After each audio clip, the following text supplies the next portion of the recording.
대통령직을 수행함에 있어 정신적으로 정상인 것 같냐? 대통령직을 수행할 수 있을 것 같냐? 이런 상황 때문에 대통령직을 수행함에 있어 위험하다는 걸 사회적으로 알려야 될 의무가 정신과 의사에게 있다. 근데 그게 최근에 다시 미국에서 논란이 됐지. 최근에? 응. 누구 때문일까? 정신건강도 몸의 건강이랑 마찬가지야. 그럼 거기에 대한 대비책도 같이 마련돼야 하는 거야. 편집증은 뭐야? 너 무슨 기사 본 거니?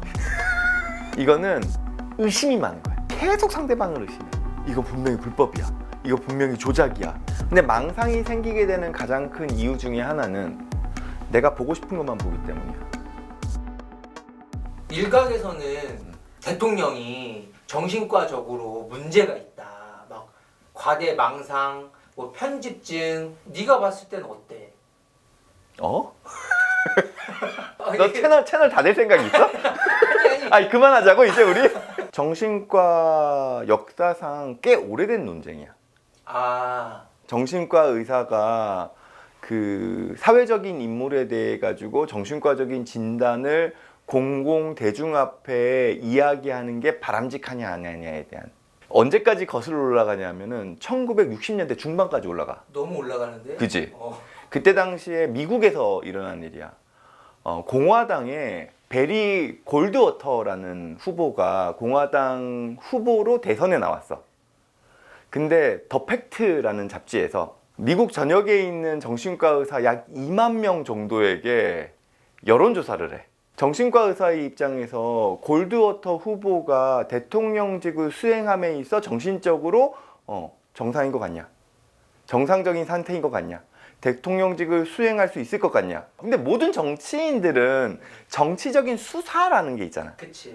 그 말투라는 게 있고 때에 따라서는 말이 이렇게 바뀌기도 하고 저렇게 바뀌기도 하고 나의 정치적인 입지를 위해 가지고 고집을 부릴 때도 있고 이제 그런 부분들이 점철돼 있었던 거겠지? 근데 일단 2만 명에게 조사를 했는데 거둬들여진 조사의 답변이 2천 몇백 개밖에 안 됐어. 다른 사람 참여를 안 한 거야.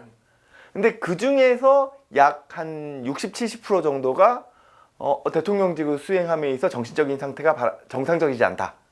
심지어 뭐 조현병을 이야기한 사람도 있었다 그래. 그러니까 이제 당연히 골드워터 입장에서는 짜증이 나겠지.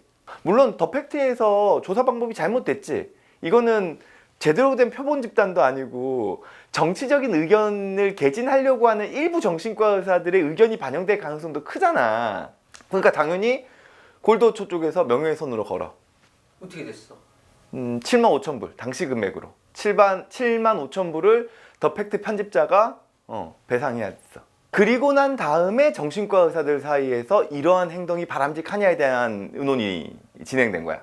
그리고 미국 정신의학회에서 정신과 의사가 그 누군가를 실제로 대면해서 진료를 하지 않은 상태로 이 사람에 대한 정신과적인 진단을 언급하는 건 윤리적으로 잘못됐다라는 걸 윤리 규정에 넣어. 정신과 의사 윤리 규정에. 그게 골드워터 룰이야. 그러니까 함부로 진료를 받지 않은 사람은 아무리 유명인이라고 해서 정신과 의사가 정신과 의사는 아무래도 전문가적인 그런 게 있는 사람이 뭐라고 판단해서 대중을 헷갈리게 하면 안 된다. 안 된다. 근데 그게 최근에 다시 미국에서 논란이 됐지. 최근에? 누구 때문일까? 럼프 형? 럼프 형. 럼프 형 그럴 만하다. 트럼프 대통령이 어찌됐건 이전에 대통령도 했었지만 재임 시절에도 그렇고 정치적인 수사가 좀 과하지. 그치. 일정 부분 왜곡된 측면도 많고 그러니까 미국 내에서 어떤 움직임이 있었냐 하면 어찌됐건 대통령이란 사람은 미국뿐만 아니라 전 세계에 미치는 영향이 강력하잖아. 미국 대통령이 잘못된 판단력으로 잘못된 결정을 내려버리면 정말 큰일이 생길 수도 있으니까. 그치. 지구에 큰 위협이 될 수도 있는 거 아니야. 그치, 미국은. 그래서 미국 내 정신과 의사 약 20명 정도가 골드워터 룰은 트럼프에게 해당돼서는 안 된다. 오히려 트럼프 대통령이 이런 상황 때문에 대통령직을 수행함에 있어 위험하다는 걸 사회적으로 알려야 될 의무가 정신과 의사에게 있다. 이렇게 얘기를 한 거야. 이게 경고에 대한 의무.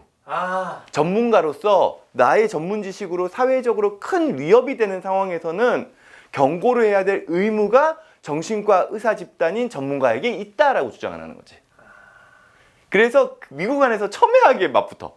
골드워터룰을 지지하는, 어떻게 보면은 이야기를 해서는 안 된다는 정신과 의사들과, 아니다, 경고에 대한 의무가 우리에게 있다. 우리는 사회적으로 트럼프 대통령이 당선이 됐을 때 위험할 수 있다는 걸 지적해야 한다.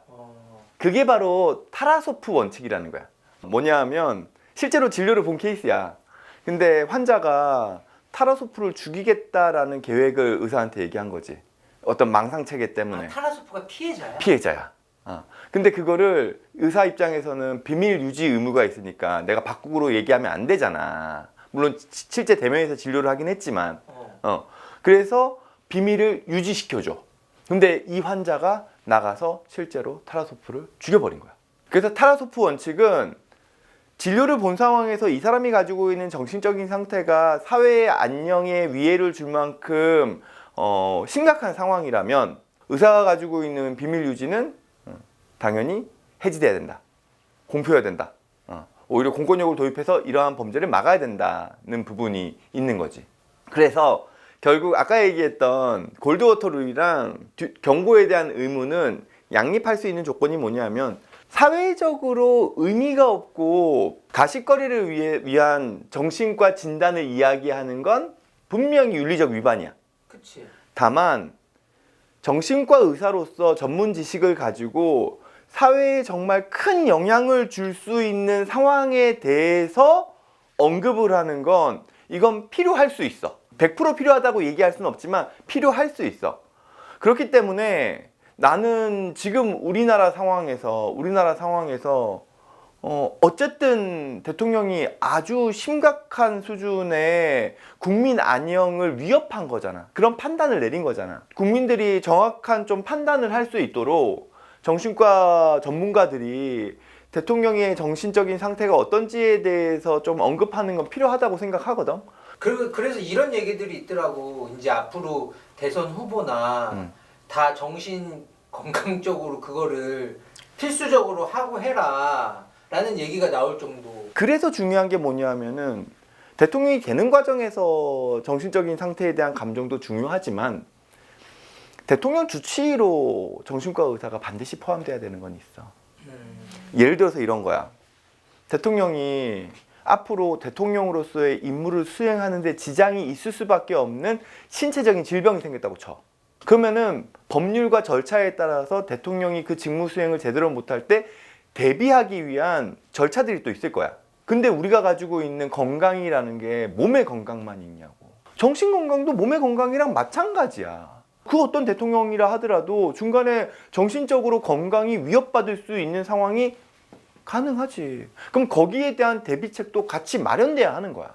근데 우리나라가 이때까지 그 소위 말해서 정신과에 대한 그 낙인, 사회적 낙인, 스티그마 때문에 그런 부분들을 소홀히 했던 거지. 그런 다른 나라에 그렇게 하는 경우들이 있나? 미국은 있어. 미국은 실제로 있고 무슨 드라마 같은 데서도 보면은 대통령이 이제 정신적인 어떤 기억력 저하라든지 그러니까 소위 말해서 치매 같은 거지. 그런 것 때문에 이제 뭐 대통령 정신과 주치의가 이 사람이 진짜로 대통령 임무를 수행할 수 있는지 없는지를 어떻게 보면 공정하게 검증해 나가는 과정들이 포함되는 뭐 영화나 드라마 같은 것도 있잖아. 편집증은 뭐야? 편집증? 너 무슨 기사 본 거니? 궁금해. 기사 봤구나. 그러니까 편집증이 뭐야? 자, 우리가 가지고 있는 망상 중에 그러니까 정신의학에서 망상을 이야기할 때 대표적인 네 가지가 있어. 첫 번째는 방금 이야기한 편집, 망상 혹은 편집 사고. 이거는 의심이 많은 거야. 계속 상대방을 의심해. 편집증이라는 게 의심이 많은 상황이야. 그리고 어떤 상황에 대해서도 계속 의심해. 이건 분명히 불법이야. 이거 분명히 조작이야.